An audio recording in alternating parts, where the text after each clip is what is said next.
Late4cClass podcast. That bell means class is in session. I'm Stiles. Isaiah here. You already know the deal. It's time for the Late4cClass podcast, y'all. Y'all about to get schooled on music, sports, and media. I want to take a moment, shout out to the Apple Podcast listenership. Shout out to the Spotify listenership. Shout out to the Podbean listenership. To the YouTube listenership. We're on all platforms now. So if you're listening to us right now, driving the car, cleaning up the house, doing chores on your way to work, thank you so much for taking the time out. Thank you. Because we're on these levels because of you guys. Exactly. You were showing me today. Styles was showing me today, kind of where we got people listening from. So we got people from California, Illinois. Shout out to y'all. We got some people in Alaska. We have people in Alaska listening to us. Alaska, that's crazy. And it's all thanks to you guys for the simple fact that we're not seen as an irrelevant podcast. It seemed that it's something we're talking about that people can be interested in. Thanks so much for listening, man. Yeah, we appreciate it. Also, Missouri, thank you. You, Most, and Georgia, don't forget. We didn't forget about you. Yeah, I need y'all in Georgia to get hip real quick. Yeah, get with it. These Missouri downloads killing the Georgia downloads. So I'm going to need my people down there in the A to show some hospitality, y'all know. Top of the week, I just want to start with it. We have to start with it, man. DJ Khaled's album. Man. I'm saying this because I don't know about everybody else, but I've been waiting for a Big Sean verse for the longest, and he's on 2 songs. Yeah, he got a whole solo track to himself. Yeah, the thank you is. I think that we may be seeing a Big Sean album before the end. It's a rollout. It's definitely a rollout before the end of 2019. Definitely, I think I wouldn't be surprised because it's a lot of artists on there. I feel like it's a rollout.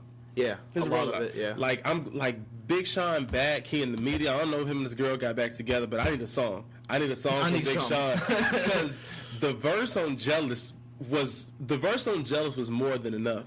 And I'm gonna say something bold, man. I think Big Sean had a better verse than Wayne on the Jealous track. Oh yeah, most definitely. You know, I hate to say it too, because you know Wayne. He's a rap guy. He's a rap legend already. You know, you can't take no credit away from that man at all. You know, his legacy will live on forever. But when it comes to like lyrical rappers, and if you want to ever talk about who is one of the best, Big Sean's name definitely has to be in there.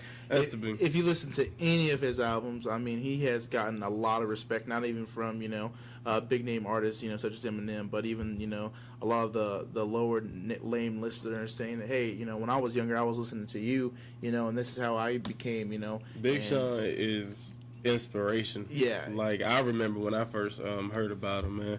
But let me see, it was a lot of Meek Mill and Lil Baby collab. Well, not honestly, a lot, was like 2, maybe 3 Meek Mill and Lil Baby collabs. Cardi B showed up, of course. Nas was on the album, and that song with SZA, man, look, I just got chills in my spine thinking about it because it has a sample from Miss Jackson. Yeah.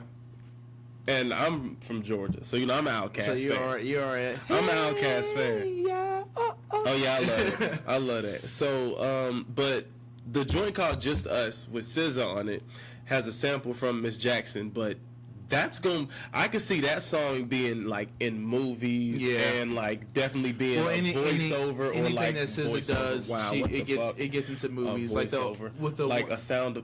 I'm done. Yeah, but I mean anything that SZA does usually gets into movies like the Black Panther, the one with Kendrick Lamar's soundtrack. There we go. Yeah, that one. Like it's like they're like, yep, put it in there. I mean that's definitely a soundtrack song, and Jealous is a soundtrack song too. Of course. I don't know for what movie, but it's gonna be like one of them bright like comedy movies. Yeah. Like, guy just breaks up with his girl, gets a brand new car, driving down the street. That's playing Jealous. Yeah. Riding down the street. But who else was on it? It was a lot of Cardi B was on there. Cardi B with 21, and with 21, which was crazy. I thought that song was great too. Great. I think that 21 Savage with anybody really, like, he is a really good. No, get me wrong, 21 Savage by himself is a good artist, but I think he's a really good feature artist too when he comes on with different people. I think that like when it comes to it shows versatility for me, which thing attracted me to him. Because I wasn't used to his Slaughter Gang shit. Yeah, the murder. I ain't really on that. But when I hear him on different songs or whatever, like I hear him on a song with J. Cole, I'm like, if J. Cole got the time to sit down with this man, and I feel like for a feature like that, I feel like that was an in-person feature. Yeah. I don't know, but maybe it could have been. But I don't know. It's a lot of these artists that spend a lot of time in Atlanta. So Post Malone and Travis Scott was on there with Celebrate. Yes. That was lit. I watched the interview with DJ Khaled, and he was saying, like, it was the funniest thing in the world because he was talking about the features on the album, and I think it was Jimmy Fallon who asked him, was like, who was on the album?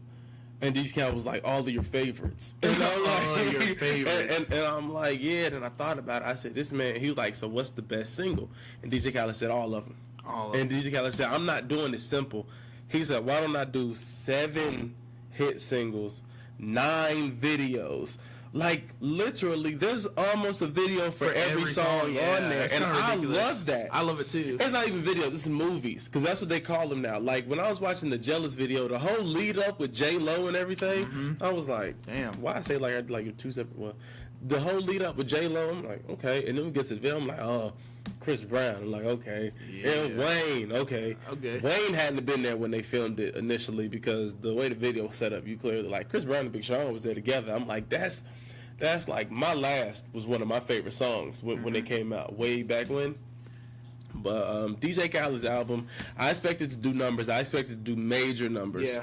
Number one on the top billboards for sure for a while. The rollout began last year. Like, a lot of people don't understand. Like, DJ Khaled came with an album out of nowhere. No brainer. No Brainer came out like No Brainer way back. Was like, that must have been the first one he put together and just put that out. And that was with Justin Bieber, and that was a banger for like all summer. People were like, and that was the smash of the summer. And I think he gonna have the smash of the summer again this year. Like, I'm not like, it's crazy. Like, I'm looking at the rollout now. He put that out last summer, or whenever it was, maybe last summer, and it killed the summer. He brought the whole album this year. He did, and it's the perfect time. I just want to give all props to DJ Khaled. Yeah, because you remember all the kids who were always like, "What does he do on songs?" And like, "Why is man look?" He says DJ Khaled. Does excuse me. He does everything except rap on that song. Yeah, from picking the artist. Producing it. I mean, he does a lot of work behind the scenes that a lot of people don't see. And he markets himself so and he does. He's just so flamboyant, and so he makes you want to work harder because his motivation of like what motivates him, and kind of how he has that mentality of I started out just some DJ, and I'm making numbers, and I'm doing all this because I market myself and I make myself such a person to work with.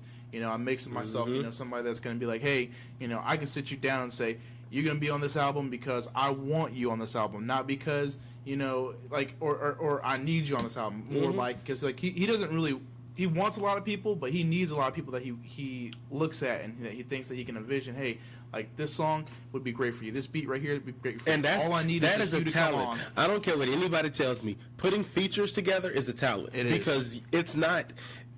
Speaking as an MC, I don't call myself a rapper. It's putting different personalities together on a song takes a lot. And not only that, but some collabs are not the best either. Yeah. A lot of collabs that come together, it's just like, oof, we're never do that again. Yeah. Or my best collab that me personally I like, Bruno Mars and Cardi B. Yeah. Anytime. Definitely. Come on, you put them on the song, shoot. When I heard we out here tripping if I was like, ooh. I'll tell you. My example of a bad collab is, I know it's 2 versions of this song, I believe, but I'm going in with Drake, Lil Wayne, and Young Jeezy. On Uptown? And from Wayne to Drake, it was a great song. Yeah. And then when they go, I'm going in, and I'm going to go hard. Yeah. Like, from Wayne to Drake, great. Then Jeezy was on the 3rd, and I was like, no. No, don't do it. This is not the feature for this. Like, y'all could have left it at 2. Because everything else Drake had with Wayne, ignorant shit, oh my gosh. Always good. Everything. Okay, now we're going on a Drake rant. Nipsey Hussle. John Legend. John Legend. R.I.P. to Nip. R.I.P. I like how he said that all proceeds would go to him and his family. Yeah, that was definitely. And his really kids. Awesome. A really good video too. It really was, and I remember I was listening to the Joe Budden podcast. Shout out to the Joe Budden podcast, and they were talking about DJ Khaled had that, like, was waiting to release that video because it was going to be so, you know, dramatic. Like when people saw it based off the song, and then I heard it was Nipsey and John Legend. I'm like, oh yeah, might cry when that come out too. Like, yeah, because I love John Legend, man. And he doesn't even do that much anymore. But he's still, singing wise, I'm pretty sure he does a whole lot of writing. Yeah, he does. Because for somebody like The Dream, I don't hear The Dream singing at all, but I believe he's writing songs for people. Oh yeah, and for sure. Neo. Oh yeah, gotta be. That's exactly what they're doing. That's like what Ed Sheeran does for, you know, Taylor Swift, Justin Bieber, and a lot of the people. A lot of people don't understand that. A lot of your favorite rappers and a lot of your favorite artists that you be listening to, they have writers, and a lot. Like Meg Stallion, everybody said that because Juicy J wrote a hook for her, and then she came out and said that she writes all her own lyrics. I write all my I write all my own lyrics. There ain't nothing wrong if you sound good on a song. It's like Drake, right? If a rapper, like, let's say I was a rapper and I wrote some good lyrics, I'm like, damn, and I wrote it and I spit it in the booth, and that shit didn't really sound that good. Then I invited Drake in, I gave him the paper, he spit it, and it's like, damn, that's gonna be a hit for Drake.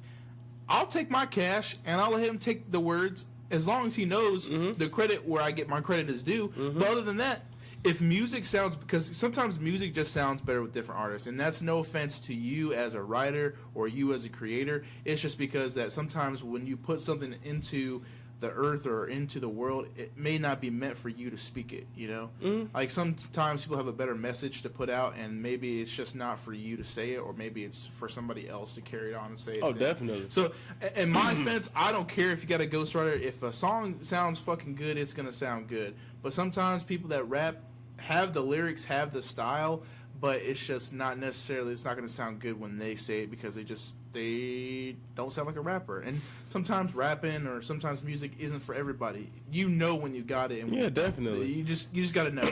And because there's a rapper voice, just like there's a radio voice. Exactly. Like it's voiced a lot of shit. Exactly. Me personally, it took me a minute to get used to my voice, but then once I discovered my rapper's voice, like once you hear a song I have that's done and mixed, you discover your rapper's voice because this is about how you are on the song. Exactly. Like me as an artist, I'll write sometimes, like, and I'll say it so many times before I go to record it, I don't have to look at my phone or whatever it is to read it. Yeah. And that helps me better as an artist because if you know it off the top of your head, it's just like a regular conversation now.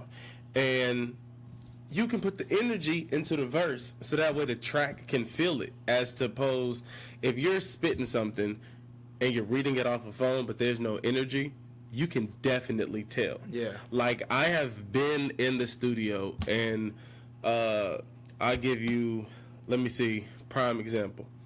No, I'm not even gonna get no examples because nobody's paying no money for me to rap up. Not yet, anyway. No, like you could just go from I was chilling and I was boom, or it could be I was chilling and and you can tell who's spitting it and who's reading it and spitting it.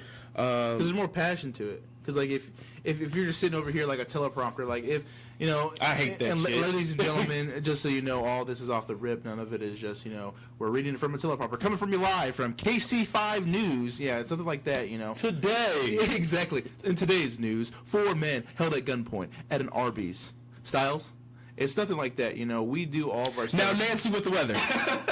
we do all this stuff off the top of our head, and that with that comes a lot more emotion and comes a lot more, it's just more natural, when you're reading something and you don't get to like mess up or you don't get to like really like because you feel like you have to read it right, and if you like stumble over a word or you mess a word up or you call something different that's not that. But there are people that are good at that, great at that. Like there are people that is meant for, and I could do it. Like I could read and talk, do everything the same, but I don't want to. This like, is just easier. It's a teleprompter in my head, Yeah. And it says whatever the fuck you want to say. Exactly. And that's what I read off every time.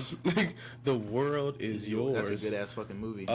We were talking about rappers. Then we started talking about Drake. Drake is Toronto. Oh, that means it's time to talk about the NBA playoffs. The baby dinosaurs. The baby dinosaurs. The baby Raptors. dinosaurs. I don't think the baby dinosaurs. After seeing the Jurassic Worlds with Chris Pratt, That's just kind of crazy. Raptors are underrated. Yeah. Honestly. Underrated. And they're smart. So if you guys want to go back to the previous podcast when I called the NBA Finals and I called the Warriors Was that the first sweeping, podcast up here? No, that was like, I think that was the last podcast before this one. Or, it was 5. I think it was 5, I believe. Strategic marketing, yeah. And I called the Warriors sweeping the Blazers. If anybody goes back, I've been wrong on everything. So listen, I have been calling the NBA Finals for days now. I told you that the Warriors would sweep them because you can't stop the Splash Brothers. You can't stop a seasoned Golden State Warriors team, even without Kevin Durant, even without some of these star players like Iguodala. You will still see them go out every single time, play their heart out. Lost Kevin Durant and still haven't lost the game since. They know. But I never said they weren't a good team. No, I know you didn't. All I'm saying is I'm telling that to them. All I'm saying that is that I want you guys to know. I love James Harden is my favorite player. I love the team, the Rockets. I feel like every year they're better than them, but I don't want to ever be on record that the Golden State Warriors are not a good trash. So, but anyway, Golden State team to beat then. State, sweep the Trailblazers, and I did say also at the same time in the previous podcast that the Raptors and the Milwaukee Bucks are going to go to Game 7. We're in Game 4. We're in Game 4. Game 5. Game 5. Well, it's tied 2-2, so yeah, we're Game 5. Game 5. I've been calling this. Raptors win the next 2 straight. It's a wrap. Nope. The Bucks are going to the finals. The Bucks are going to the finals. You're going to see the Bucks and the Warriors in the finals. I've been calling this from the beginning. And of this year? Of this year, I have been calling this from the beginning. Look, if you look now. We got to go back to your tweets, man. Now we got to go back. We got to go back to your Facebook posts. We got to go back, man. We got to find this stuff out, figure out what you were saying. So my whole thing is I've been watching, and it was probably LeBron at the beginning of the season. LeBron went down with an injury. Oh, Milwaukee doing good. No. LeBron Bucks made a bad decision going to LA. That's just my personal opinion, but he's still the GOAT, but that was a bad decision for him. But he probably also wants to retire there, but that's him. GOAT. Anyway, Milwaukee and the Raptors right now, they have been playing a very tooth and nail game. It's been very, very close. I think Drake's been out there in the ear of most of these boys talking to my Bucks, but you got to be a heckler, man. That's what you live for.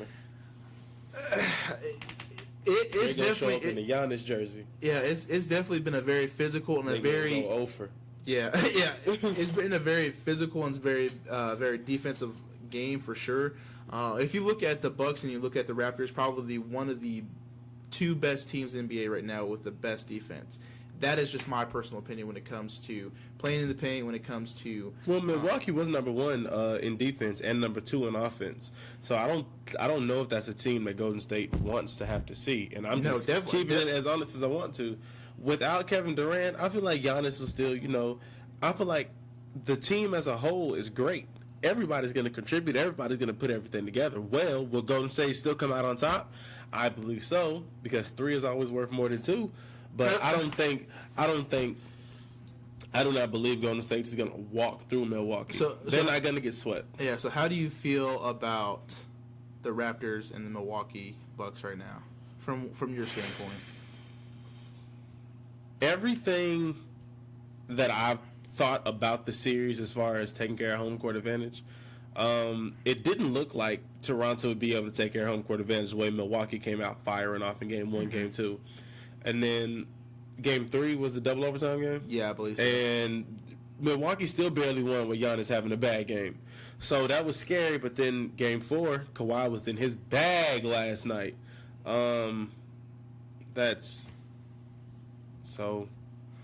Yeah, it's gonna come. It's really going to have to. It's gonna come down to Toronto Raptor players not named Kawhi Leonard in order for them to pull out this series. Because Kawhi's gonna give you everything he has every night, and if Kyle Lowry, if Danny Green, if Pascal Siakam's having bad games, it's not gonna happen.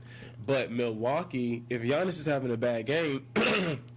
Put it like this: Milwaukee has more players that step up if their star goes down than Toronto does. Yeah. So, if they can find a way to stop Kawhi, I think that's where it's going to be. And that's where other players would need to step up at. And if they don't step up, sorry guys, but great season for Toronto.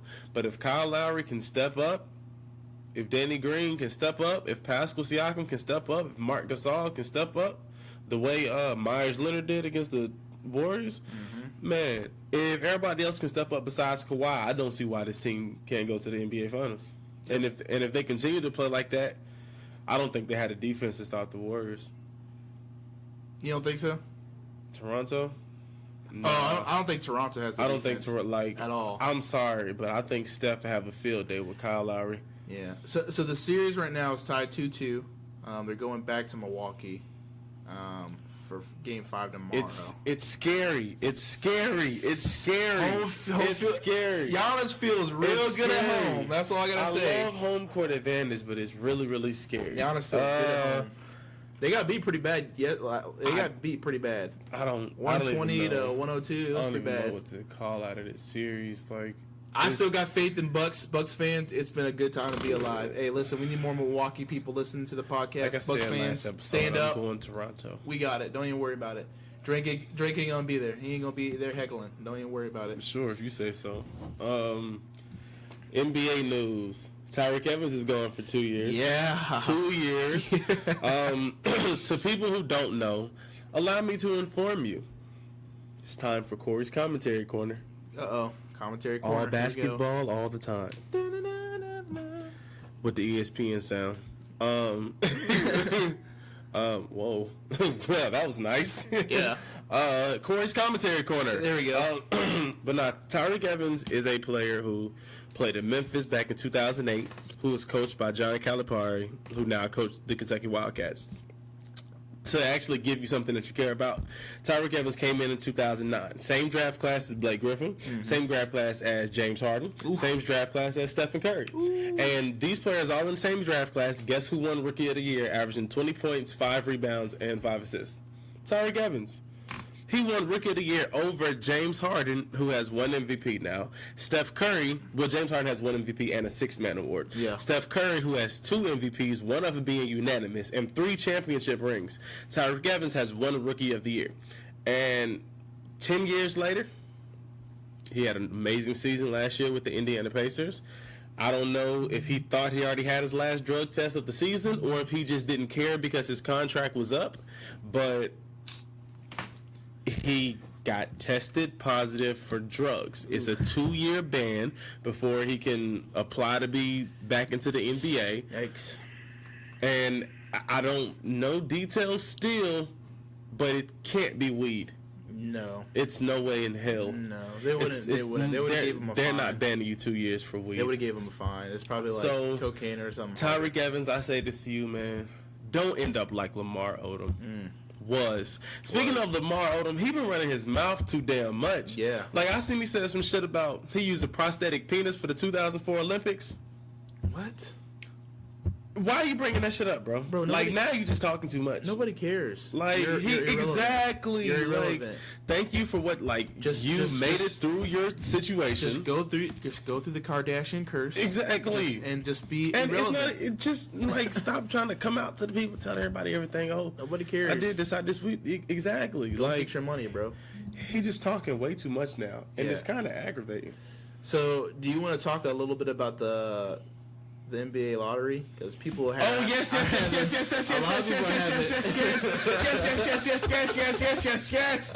forgot about the NBA lottery. Folks, this is why you don't talk about the NBA lottery. The Stiles here. Let me talk about this baloney. Okay. Oh shit. I'm pissed. Why is that? The Atlanta Hawks. Yeah. Had a horrible fucking season and had the 5th best odds at the number 1 pick, which is not the number 1 pick. That's New York. After New York, Phoenix. After Phoenix, Cleveland. After Cleveland, Chicago. After Chicago, Atlanta. Those are how it looked. Now, I know it's not going to go that way. It's a lottery pick, and the way that the lottery is done now, the 3 worst teams all have the equal percentage chance of the number 1 pick. None of that shit matters.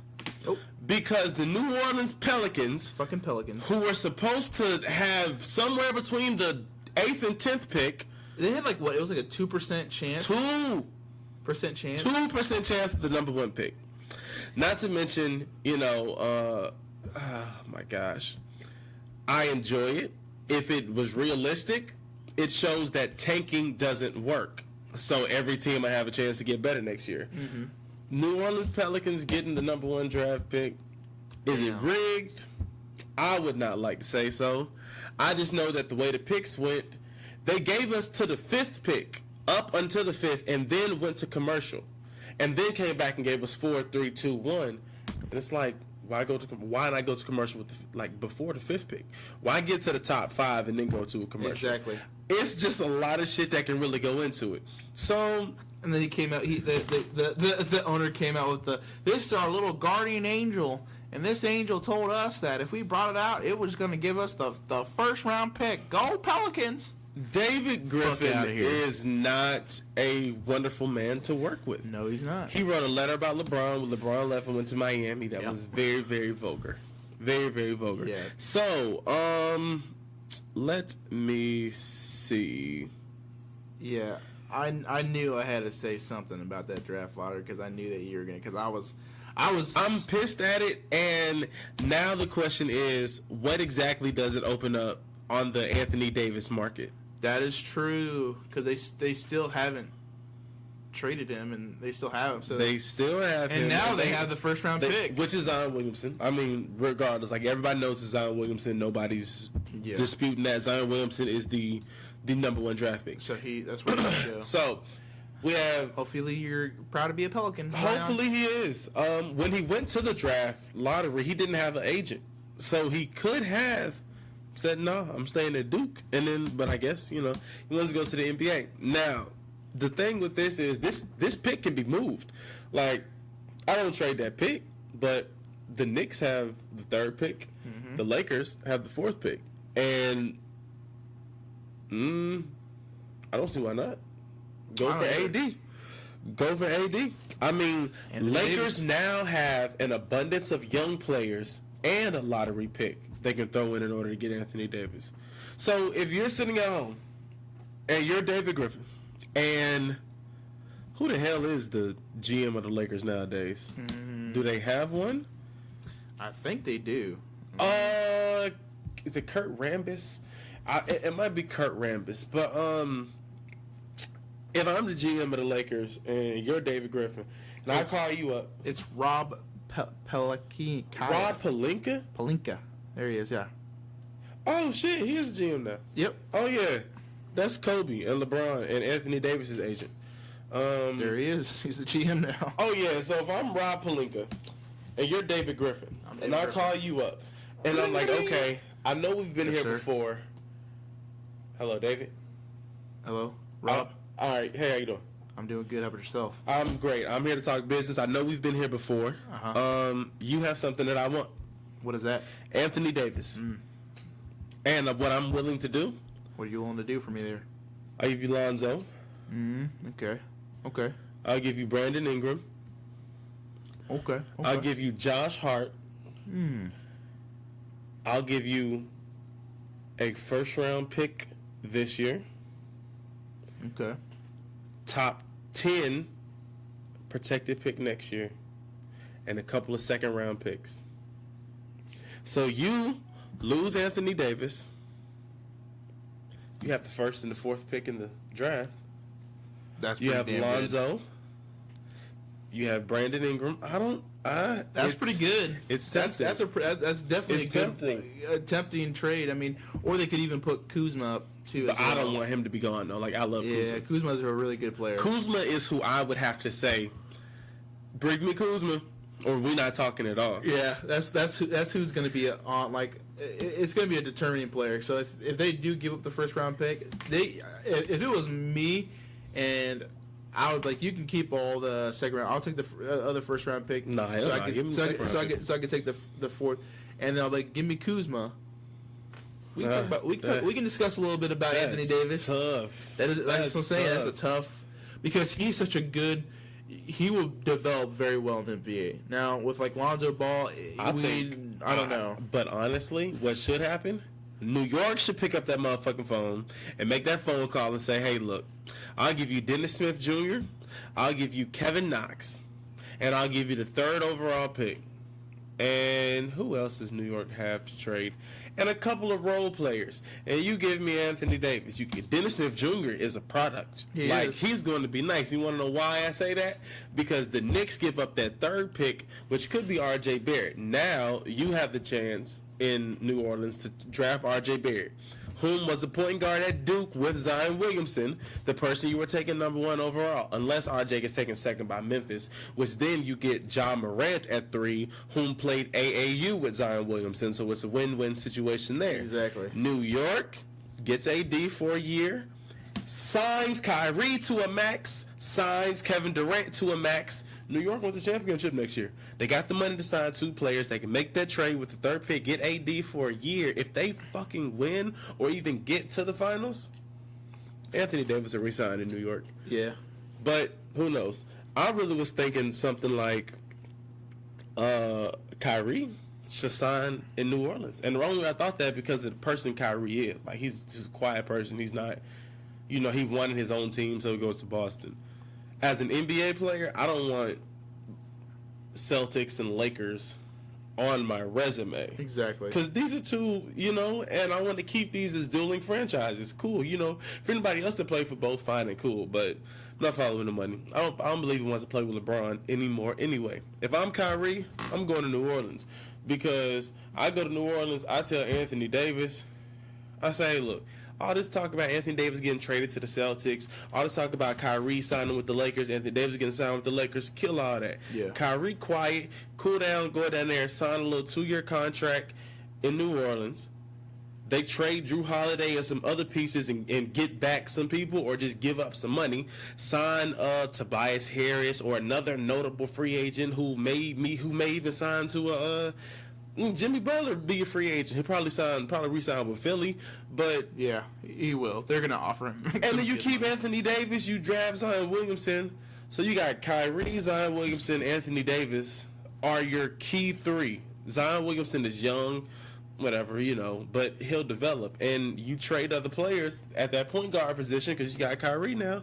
You don't know who you can get back or who you create money for. But I'm not talking about the coulda, woulda, shoulda. Draft day is June 20th, so that's the next. Get your draft on, boys. Get your gear. Get your merch. Get your gear. Get your merch. If you're a Pelican fan, might as well make that Zion. Get it set up. So I think Steve Harvey's lost all 3 of his shows. Steve Harvey has? Steve Harvey's lost all 3 of his shows. What did he do? What did this man do? I can't even think. Now's the worst time to even not be able to think about it. I know Family Feud is money. Like, yeah, they can probably find somebody cheaper because he's gonna want a certain amount of money. And I know that Steve Harvey show. Yeah, he lost the Steve Harvey show. That time slot's gonna be filled by Kelly Clarkson with her own show now. What? Yeah, and that's going to be filmed out of Atlanta, which is cheaper than filming out of LA. Oh my god. And what's it called? Oh, Little Genius or something like that? Little Genius, no. Little Kids Big World. Oh yeah, what is it? Yeah. I don't know that exactly show. What it is. He's gonna be replaced by Melissa McCarthy. Oh my gosh. She's taking that, and Family Feud. He's money-wise, they feel like they may be able to find somebody cheaper. And do you know who is the runner-up for having that job? Oh God, Michael Strahan. Really? Yeah. Cheaper? Isn't he on Good Morning America? Yeah. I don't like his voice on anything. I don't like it. I don't like how you could probably no offense to Michael Strahan, but you could fly a goddamn plane through his fucking teeth. I just don't like. I mean, I don't like New York Giants. But no, and that's why I hate looking at him. Like, I'm not gonna want to see that shit on Family Feud. That's crazy. Close your mouth, bro. Well, I just like Steve Harvey because he brings he's real with it. He doesn't like bullshit people, and that's why he wants the money he wants, and they're not gonna give it to him. Yeah, because you know what? Because they're like, hey, we can find somebody who can do it cheaper and not give us as real shit and just be kind of our corporate puppet. And I hate when they do shit like that, man, because they do that to a lot of different shows, and it's because they don't want a lot of shows speaking out about this and that. And why do you think, like, for instance, like Family Guy, right? It has like a lot of real topics. It talks about a lot of different shit and hasn't won a lot of the awards you see like The Simpsons and shit, because it's not as much as a fucking corporate puppet and doesn't play by their rules, and it'll still talk shit on Fox. I'm not a corporate puppet either. Listen, don't be a corporate puppet, man. These corporate entities want to try to change you for who you are and make you into their like little puppet. Don't do it. All right, we already seen it with how many people, and just take your money and go. Like Dave Chappelle did it best. Fucking Comedy Central tried to make him a corporate puppet. He said, I ain't about that. I ain't about that life. I'm gonna take my money and get the hell out of here. Everybody, make sure y'all go listen to Father of Sod. Oh, yes, please. Please go do that. Man, did you see that trailer for that new racist movie with the white dude, Laquisha? Laquisha. With the white guy who gets a job on a radio station, but under the alias Laquisha, because he does a voiceover as a black ratchet chick? No, I did not know. That's a movie coming out? Yeah, it's a movie coming out. Damn. Pretty trash. The trailer was pretty trash and racist.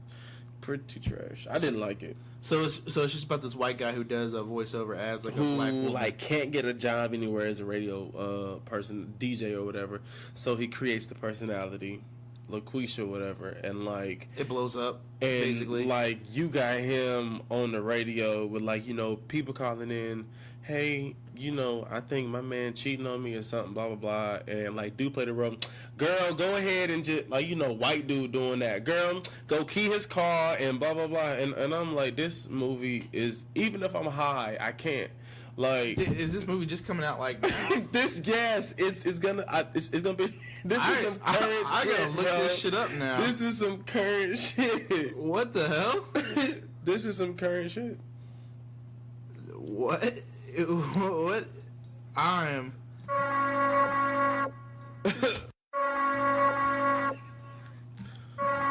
Well, y'all know what that sound means.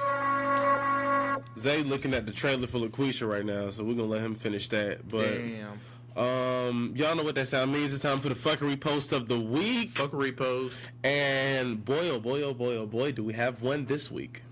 For all of my women listeners. Ow, ow! I really wonder how y'all feel about this one. I hope. Are you ready for this one, Isaiah? I'm ready for this one. This is a Facebook post by a anonymous user. Anonymous. It starts with hard to swallow pill, then the pill emoji, then a colon. I don't know what any of that means. I'm going to continue to read. Then it's in quotation marks. Women really like guys who depend on them and are intimidated by men with their own shit. Your face says it all. I'm confused. So let's read this again in serious terms. All right, people. It says women really like guys who depend on them and are intimidated by men with their own shit. So what this post is pretty much saying is that women love for a man not to have anything, to need a ride, to need money, to need them to do stuff for the man. And that women are intimidated by men with their own. I don't agree at all. I don't agree at all. I think it's backwards. I think women like a man with goals. Exactly. A point of view that has a car. Exactly. Like, so I think it definitely depends on how much you love a person. I bought a car this week. Yeah. Oh, you did? Yeah, I did. Oh, damn. Cool. Yeah, right. Yeah. Okay. That quick conversation. We'll get back to that. But I don't care about that. We got to talk about Psalms. Yeah, we will. Or Psalm. I don't know if it's an S at the end. I will say this, though.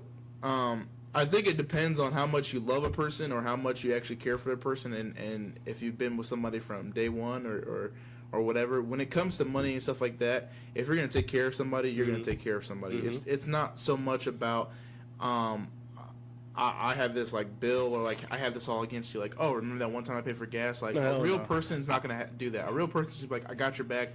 Don't even worry about it. And I don't believe women out here are looking for men who are like, oh, he looks like he needs some help. Like, I don't think women are looking for men who look like they need help and being like, okay, I'm a, you know, take care of him. And like, I don't as a man, I wouldn't want to depend on another woman. Exactly. I think a lot of, and for all of our women listeners, I think that, because you guys see how, like, men pay for, like, usually, like, a man pays for the first date usually and different things like that. But a lot of that comes from the stigma of men having to make sure that we take care of our women. And remain chivalristic. That is a good stigma that we need to keep, men. We need to make sure that we are taking care of our women, not just with money, not just physically, but making sure that we're taking care of them emotionally and spiritually. Now, I know that all women probably think that some guys are bad, and there are a lot of bad guys out there that are going to do you wrong, and they're still going to hurt you, unfortunately, and that does suck.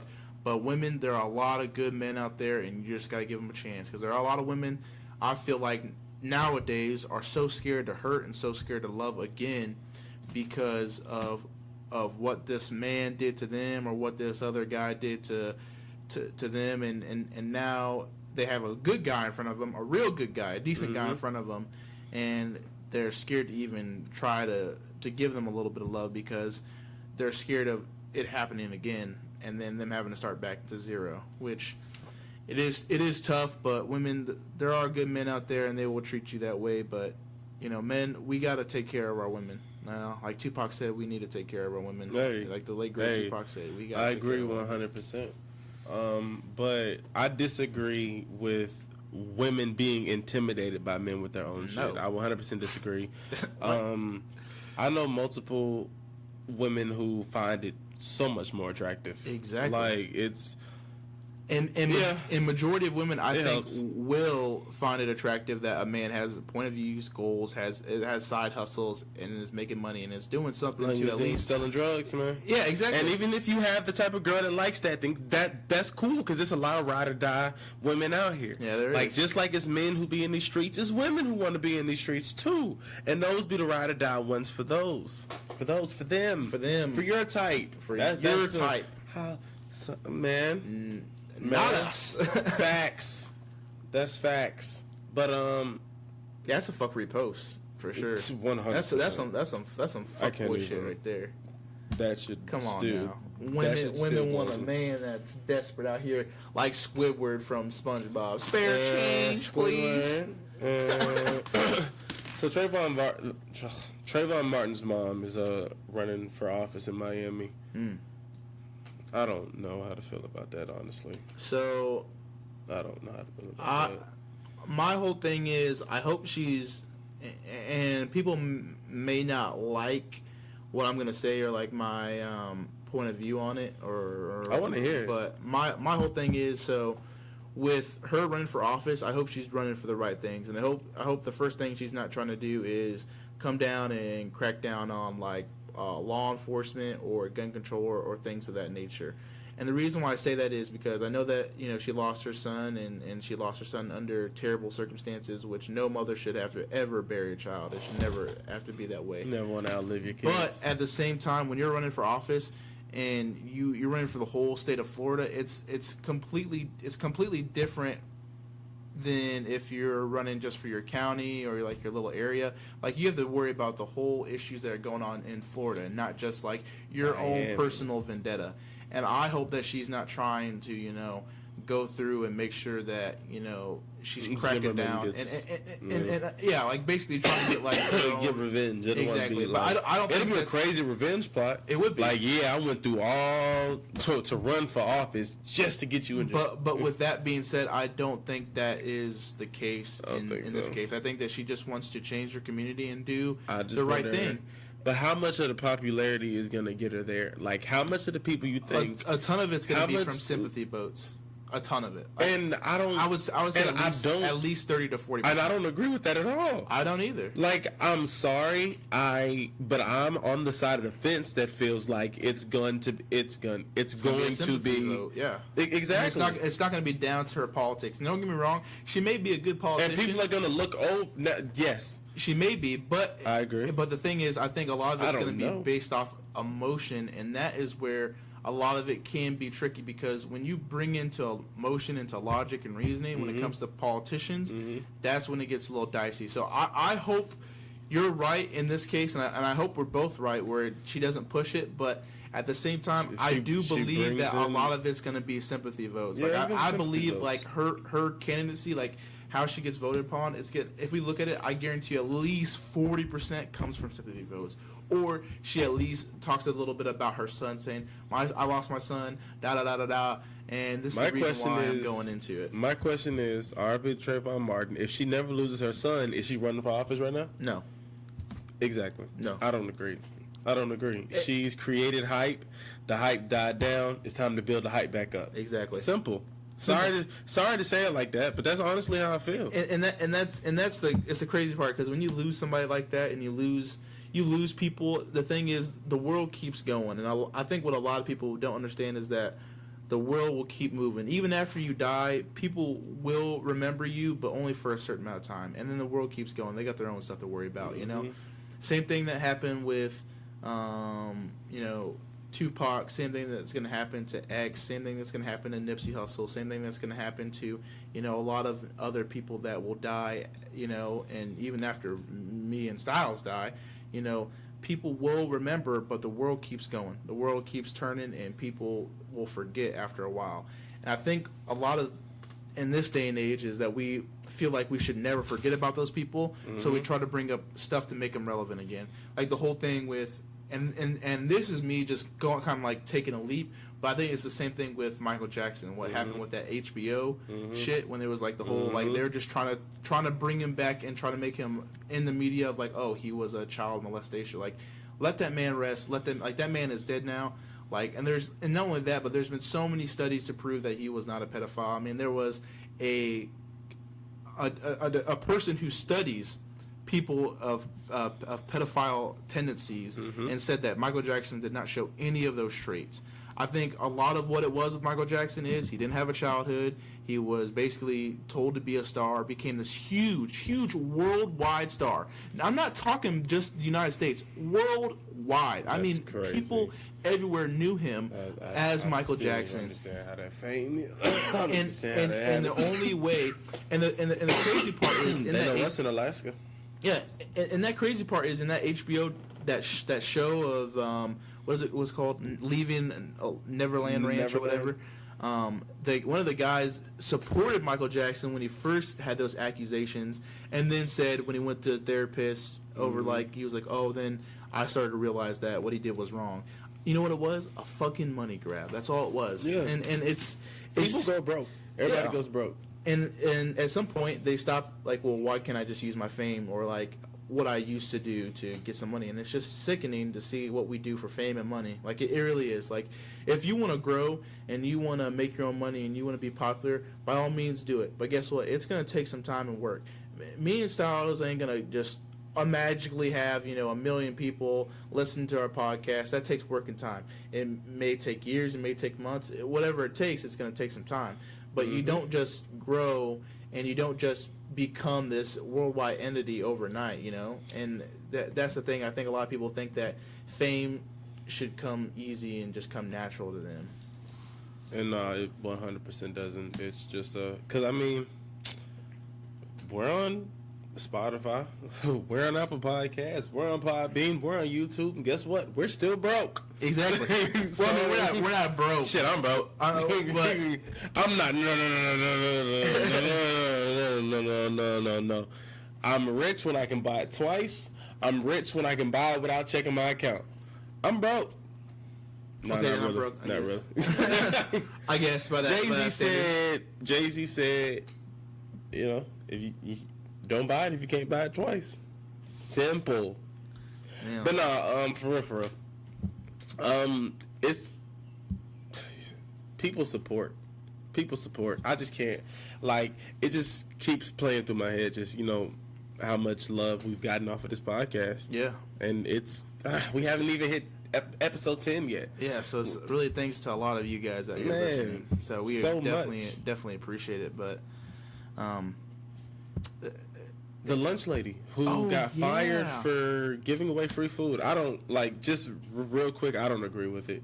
Like, I mean, I agree. I don't agree with it, and it's because the simple. It depends on what she was doing, though.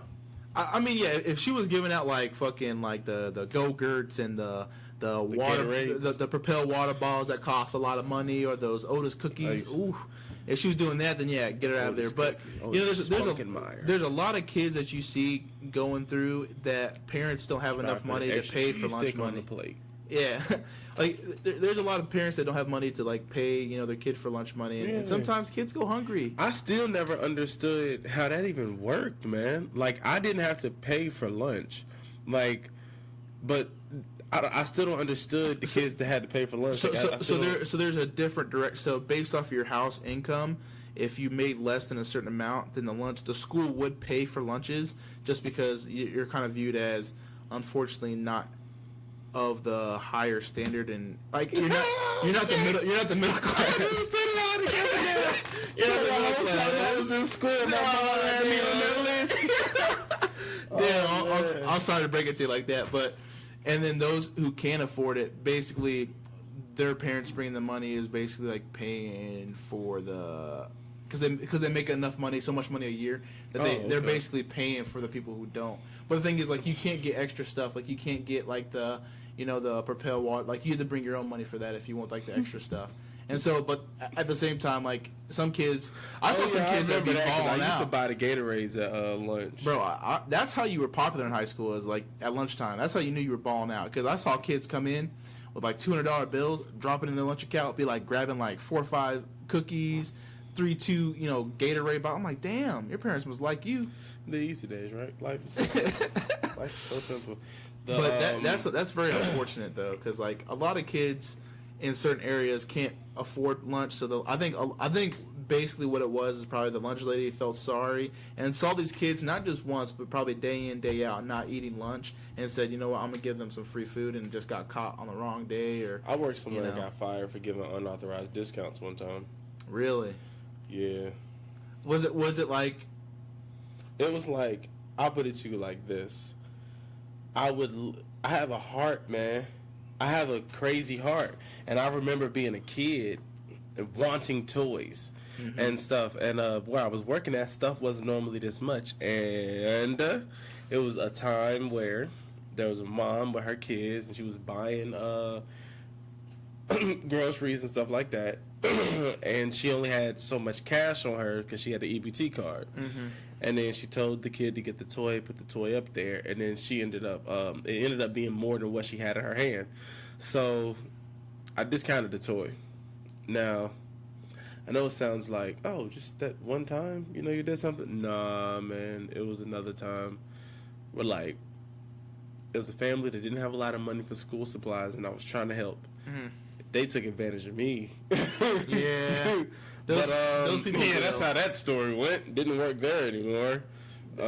People will when you show a little bit of kindness. Some people there's two types of people when it comes to when you show somebody kindness. There's the ones that will take advantage, and there's the ones that will never forget. Those are when you need to distinguish with those, because some people will see your kindness and they will fucking feed off of it and eat it, and they'll be like a take pack that of, shit for weakness. Yeah, fucking.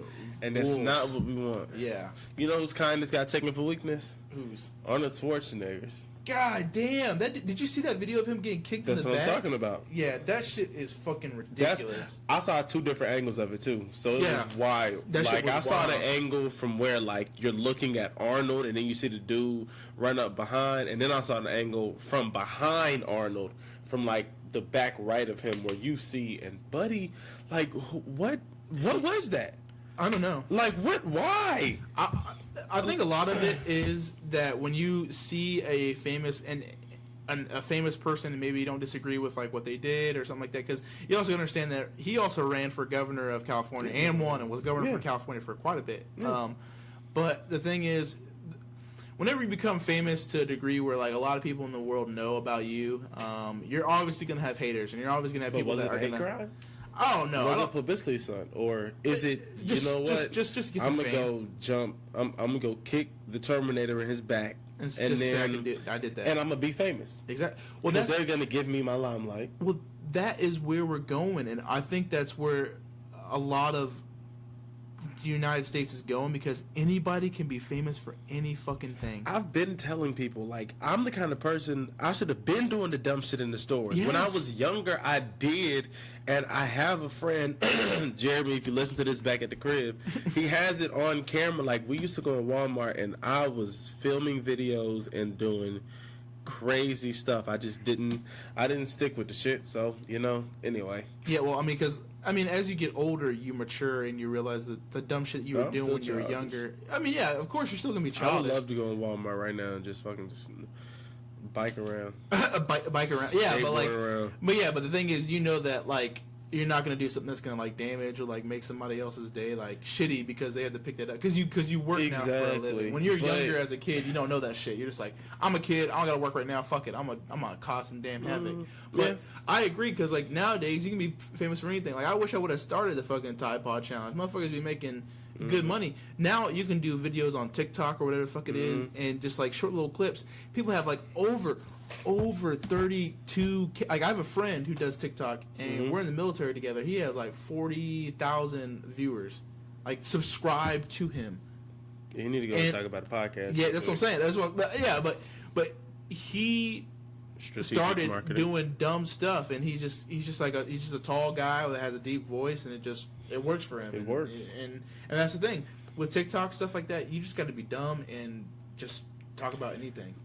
I have a homegirl named Ashley. Shout out to Ashley. She has, in my eyes, one of the most talented daughters I've seen. Like, if I look at Ashley's Snapchat or her Facebook, her daughter is always doing something amazing. And she's not even 10 yet. Like, I'm too high as fuck. I'm too high to explain this shit. Like, she's gonna be famous. She's gonna be an actress. She's gonna be a comedian. She's going to be something, because she's a people person, and she is in the spotlight too much at such of a young age for it not to be like, happen. Like once she, but Ashley will tell me that she's shy. Like, man, I told Ashley, we're going, ladies and gentlemen, Malik Webster. Malik Webster is here. But definitely, she told me that her daughter is like really shy regardless. So I was like, I did bring her up there on the podcast. She was like, she probably get up there and just sit there and won't say nothing. And I was like, she got to get out of that personality shell. Yeah, because like she got her own TikTok account. She nice. Yeah, damn. Like she need a YouTube channel. She really needs it. Well, like, and that's where you got to decide. Like this ain't no little baby shit I'm seeing from this girl, man. Like. She should have like 10,000 subscribers right now, the way she be doing shit. Well, because a lot of it now is that a lot of these younger kids and people have just so much access to technology, so they're learning about the world more, and they're learning about, more stuff at a younger age, so they can talk about more. So like when you talk to a little kid and they're like talking about politics, you're like, what the fuck? How do you know about this? And then they're like, kids are getting smarter. I have an iPad. I can read up on this. Kids are getting smarter. Kids are getting smart about it. Super, super smart, man. Oh, so Jada Pinkett says she used to be addicted to porn. What? Did you hear about that? Yes. You talking about Jada Pinkett Smith? We talking about the Will Smith's? Yes. What? Jada Pinkett Smith said that she used to be addicted to porn. Ooh. Said it was during the time of her life where she was going through celibacy. And she used it, used it to help get through celibacy. Yeah, being celibate. Yeah, not having that sexual intercourse. So she was just like, "Oh, I wish you could do that to me." Is porn good or bad for a relationship? For a relationship? For a relationship. So in my opinion, it depends. So if you have a good woman that freak. Not necessarily. So listen, we're not there yet. You gotta find a woman that is both a lady in the street and a freak in the sheets. Freak in the bed. Freak in the bed. I just say that. Shout out to Ludacris. Sure. So but nah, I feel you. The thing is, if she can control herself out in public, but she can also show you great affection at home, that is what you need. You need a loyal woman like that, because those are hard to find nowadays. I don't think porn is bad for a relationship if you both talked about it and you both are comfortable with it. Now, if one person is not comfortable with it and the other person is more comfortable with it, then that's where you have to talk about it. And but like if you're watching it and your wife says, "I don't want you watching that," and then you go back behind her watching it, at some point, fellas, guess what? Who does that? They're going to catch you. Women are smart as fuck. First off, they're gonna catch you. I don't. What, you don't know why men go behind their woman's back to fucking watch porn? I don't know how you get caught watching porn. How do you get caught watching porn? Yeah, like, because sometimes like they don't know what time a woman's gonna come home. You seen that like maybe I just got good hearing, or maybe you just like say because I. Or maybe you can do a little bit like this. Be smart about it. Like, hey, I'm gonna go use the restroom, go take a shit. Take your headphones, take your earpods, put them in your pocket. Guess what? Oh my gosh! Listen, man. If it's taking people watching porn is normal. It is. Like I don't. It's a stress reliever. Yeah, and it's truly insane. And it's a good way to It's not a good way to show you how sex actually is, because sex ain't like that. Sex is a lot different than porn. So that's ain't the whole fucking so beautiful, so cute. It ain't like I mean, some you be seeing some rough shit. Some porn crazy. I mean, but okay. Addiction to porn. Is that crazy to you? Addiction? Yeah. It depends. So like, with me, I can cut it cold turkey. I definitely. I cannot watch porn for months. Definitely.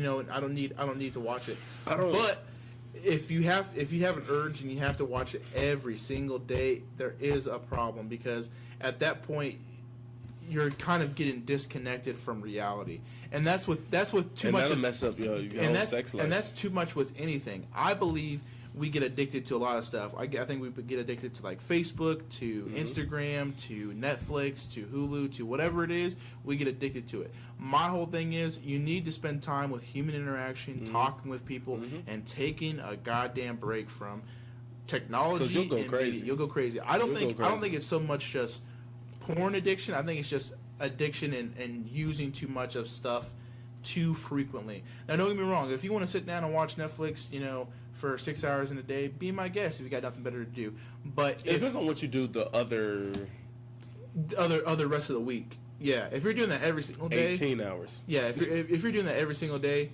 come on now. Like we need to have a talk. Like, try to find a hobby. Try to find something that's going to get you out into the public, or at least get some goddamn sunshine, because you need some sunshine.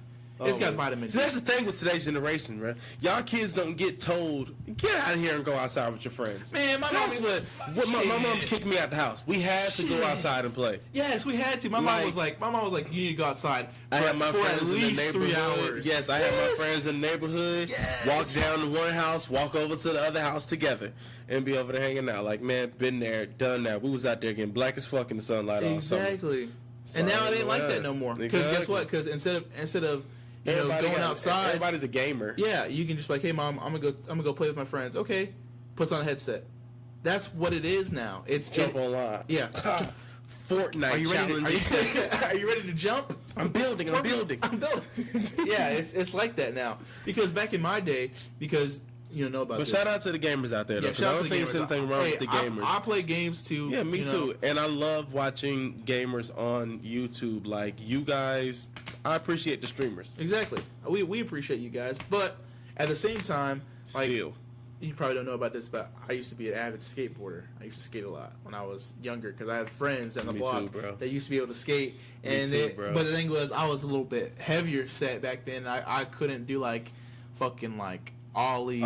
I couldn't do the kick. None of that. I could ollie. I could shove it. I could kick flip. I could burial kick, and I could heel flip and burial heel. But I couldn't tray flip. I couldn't. I was a manual king. Like, I was. I was a manual king. Like no, literally.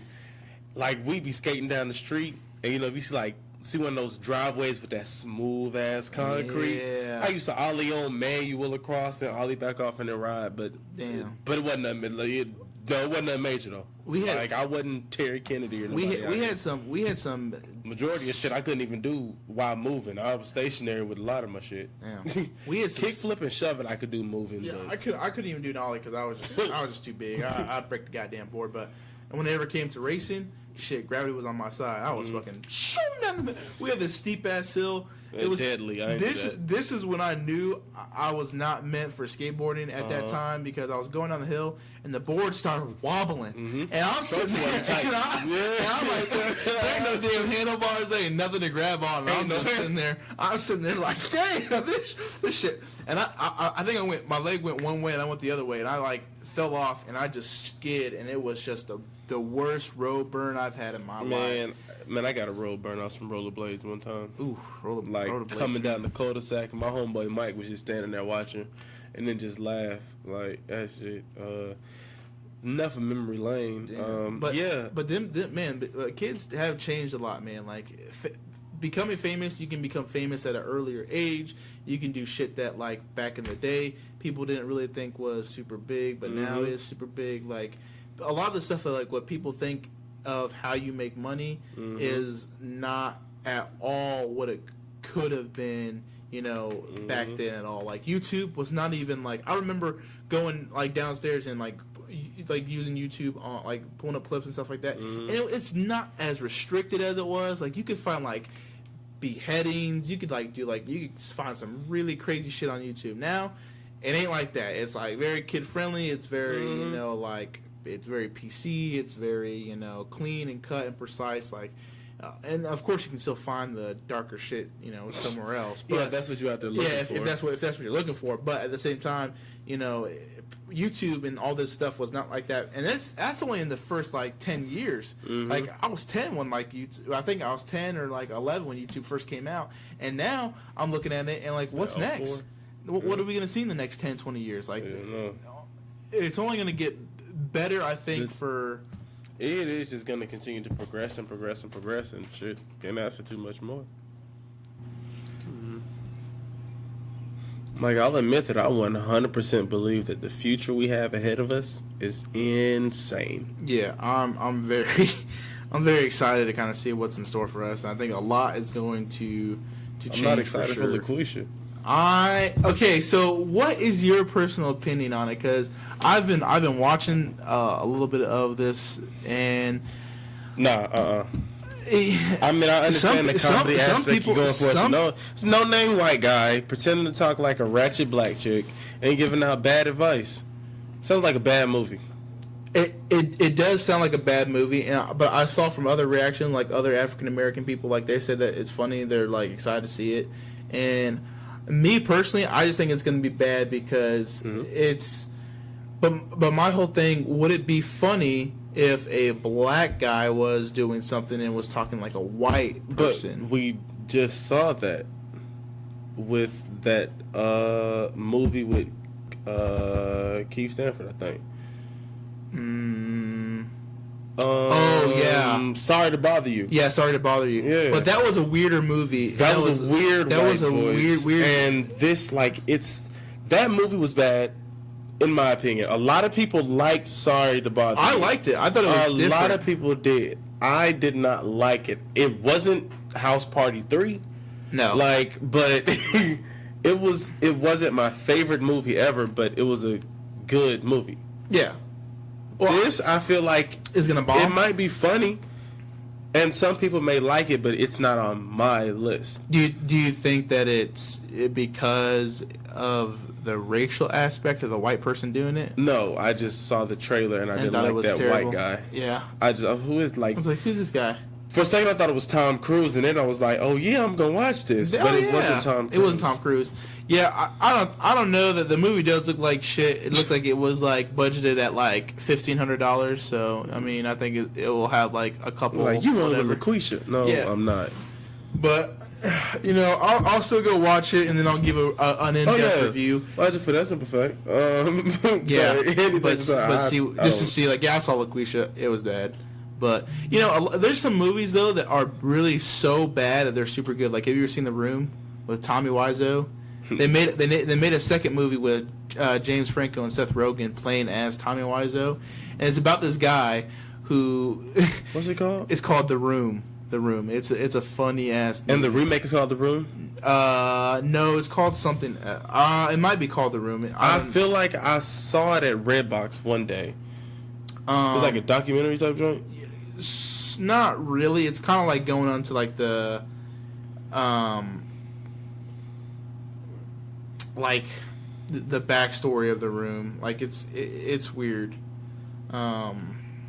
Let me see. But I do remember seeing that movie. It's called The Disaster Artist. Yes, I remember seeing that movie at Redbox. So basically, what it is, it's just like it shows like Tommy Wiseau, who is the actor, the director, the writer of The Room. He's like he does it all basically, and it's just about his story. How he has all this money, they don't know how he has all this money. It's all in secrecy, and he's trying to make this movie. The movie's so bad that it's good.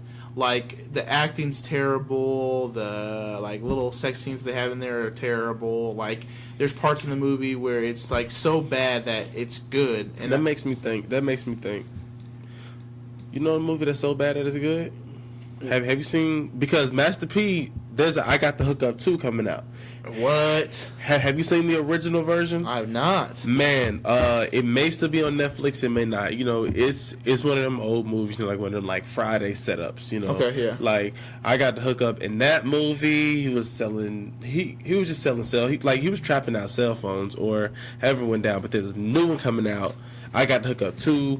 This one's going in theaters. He broke a record with 123 speaking roles in this movie. Wow. And its stars aligned from, but when you look at the movie, I like it. It's going big screen, and there's no, and I don't want to say this, anybody take this the wrong way, but there's no Caucasian backing behind this movie. Damn. And it's it's based off Master P, and we all joke all the time about Romeo and P. Miller and all of that stuff. Like, we joke about it. But he's at a point like Birdman and Soulja Boy, he's marketed himself very, very well, whether you like it or not. And I respect it.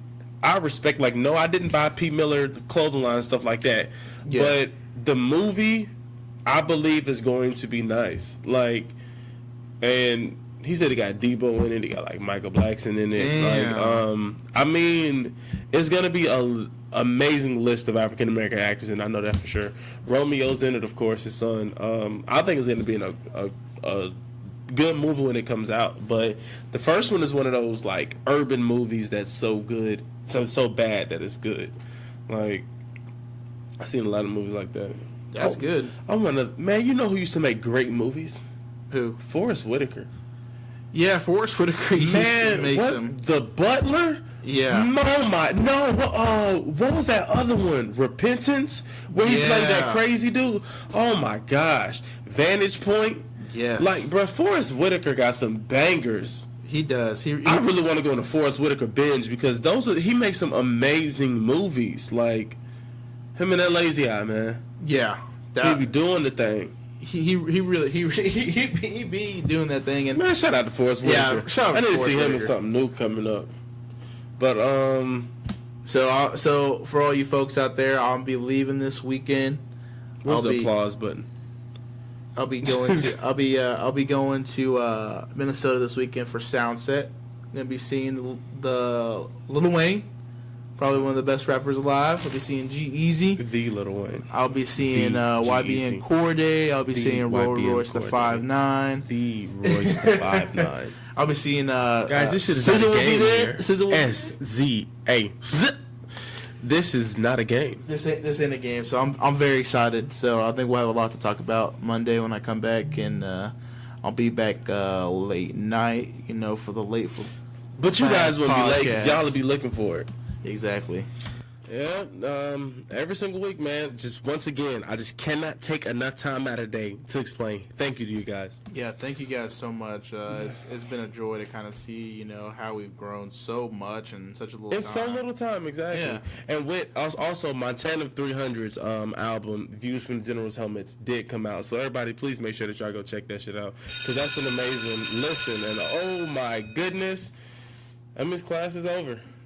Class is over. Until next time, people. Once again, shout out to the Apple Podcast listenership, Spotify, YouTube, Podbean, wherever you're listening to us, wherever you're streaming us at. We appreciate it. Catch y'all next week. Don't be late.